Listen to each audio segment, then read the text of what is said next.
Anda ingat nggak kisah penyelamatan penambang Chili tahun 2010 yang dramatis itu? 33 orang terperangkap hampir 700 meter di bawah tanah.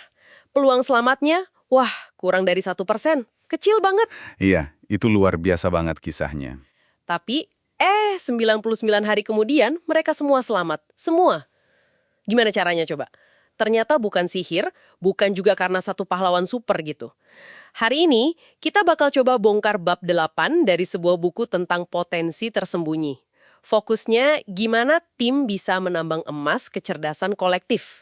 Misi kita kali ini, ngerti gimana caranya sekelompok orang bisa bareng-bareng mencapai hal yang, ya, kelihatannya mustahil. Betul sekali.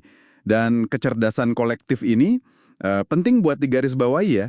Ini bukan cuma soal ngumpulin orang pinter di satu ruangan, tapi lebih ke gimana interaksi, kolaborasi di dalam grup itu bisa menghasilkan solusi atau pemahaman yang jauh lebih hebat dibanding kalau mereka kerja sendiri-sendiri. Ini soal sinergi yang muncul dari cara kerja barengnya itu. Bagaimana tim itu berfungsi, bukan cuma siapa isinya. Oke, mari kita lihat deh pemimpin penyelamatannya, si Andre Sogaret.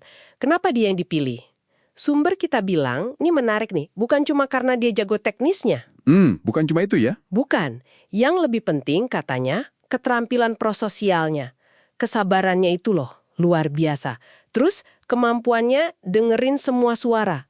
Semua pihak. Nah, ini penting banget. Iya kan? Ini kontras banget sama yang namanya efek celoteh. Pernah dengar? Ah, iya, bubble effect. Itu tuh fenomena di mana seringkali orang yang paling banyak ngomong, paling vokal, malah dia yang dianggap pemimpin atau dipromosikan. Padahal belum tentu dia yang paling kompeten atau paling bisa bikin tim kerja bareng, gitu kan? Betul sekali.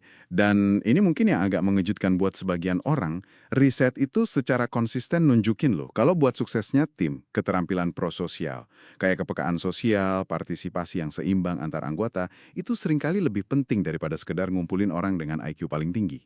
Oh, jadi IQ tinggi perorangan nggak jamin timnya sukses ya? Nggak selalu.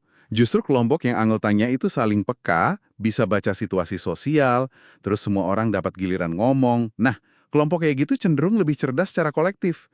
Ada juga temuan menarik soal kontribusi perempuan dalam tim. Seringkali ini dikaitkan karena rata-rata tingkat kepekaan sosial dalam kelompok itu jadi lebih tinggi. Tapi intinya bukan gender ya, tapi skill sosialnya itu. Oke, masuk akal banget. Terus si Shogaret ini, gimana dia manfaatin kecerdasan kolektif timnya buat nambang emas tadi? Ada cara spesifiknya? Ada. Salah satu yang keren banget itu sistem brainwriting global yang mereka pakai. Brainwriting. Beda ya sama brainstorming? Beda. Kalau brainstorming biasa kan seringnya didominasi sama 1-2 orang yang paling vokal atau paling cepat ngomong, ya kan? Nah, kalau brainwriting ini, mereka kumpulin ide tertulis dulu, secara individual, dari banyak sumber, bahkan dari orang di luar tim inti mereka. Baru deh idenya dibahas bareng-bareng. Wah, menarik. Jadi idenya ditulis dulu ya? Ada contohnya nggak yang dari sistem ini? Ada. Contoh kerennya itu ide telepon darurat, super simple, harganya cuma $10. Itu idenya datang dari pengusaha kecil, bukan dari insinyur top. Dan ternyata, telepon sederhana itu jadi krusial banget buat komunikasi ke bawah tanah. Vital. Wow, cuma $10 tapi sepenting itu ya? Makanya brainwriting ini efektif, karena bisa ngurangin jebakan-jebakan dalam kerja kelompok. Kayak misalnya group think, tahu kan? Yang semua orang setuju aja, biar kelihatan kompak. Padahal keputusannya mungkin salah. Ah, iya, biar nggak ada konflik kita ya. Betul. Terus juga ngurangin ancaman ego atau tekanan buat ikut-ikutan aja sama mayoritas. Dengan brainwriting, ide yang lebih beragam, bahkan yang awalnya kedengaran aneh atau belum matang, itu punya kesempatan buat muncul. Nggak langsung dihakimi gitu. Ini bukti kalau perlu sistem yang pas, bukan cuma niat baik aja buat kolaborasi. Nah, ini nyambung nih ke ide lain yang dibahas juga di bab 8, sistem Kisi atau lattice system. Kayak yang dipakai di Y.L. Gore, perusahaan yang bikin senar gitar Elixir itu loh. Oh iya, Gore-Tex juga kan ya? Betul. Di sana kalau ada ide bagus, itu bisa langsung jalan tanpa harus lewat birokrasi berjenjang yang panjang.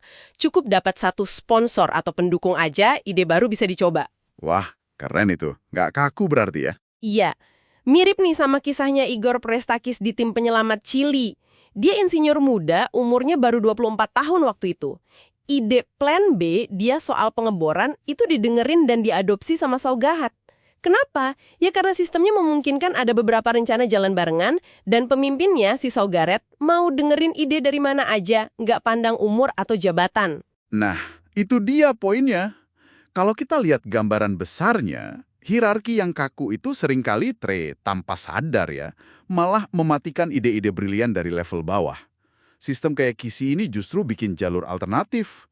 Jadi potensi yang tersembunyi atau yang disebut penyimpangan kreatif, ide-ide yang mungkin awalnya aneh atau di luar kebiasaan, bisa muncul ke permukaan, bisa dipertimbangkan. Ini soal benar-benar nambang potensi emas dari setiap orang dalam sistem itu, bukan cuma dari pakar yang udah ditunjuk atau yang ada di puncak aja. Jadi, apa nih intisari dari bab 8 ini buat kita semua, buat Anda yang dengerin? Kayaknya jelas banget ya, kekuatan sejati sebuah tim itu bukan cuma dari individu bintangnya, tapi dari kemampuannya buat, yaitu tadi, menggali kecerdasan kolektif ini. Betul. Butuh pemimpin yang lebih banyak dengerin daripada ngomong. Butuh proses yang cerdas kayak brainwriting. Dan butuh sistem organisasi kayak KISI tadi yang membuka keran kontribusi dari semua level. Pokoknya ini soal nyiptain lingkungan di mana emas tersembunyi itu bisa ditemuin dan digali. Dan ini mungkin bisa jadi bahan renungan buat Anda di rumah atau dimanapun Anda berada. Coba deh pikirin tim atau kelompok Anda sendiri. Di kerjaan, di komunitas, di mana aja. Udah ada belum sih cara atau kebiasaan buat benar-benar nambang ide dan masukan dari semua anggota? Atau jangan-jangan, masih banyak emas potensi yang terkubur gitu aja karena ya cuma suara yang paling kencang atau yang paling senior yang dominan didengerin. Kira-kira nih ya, satu perubahan kecil aja deh yang bisa Anda coba mulai besok mungkin buat mendorong lebih banyak masukan yang beragam itu muncul. Coba difikirkan.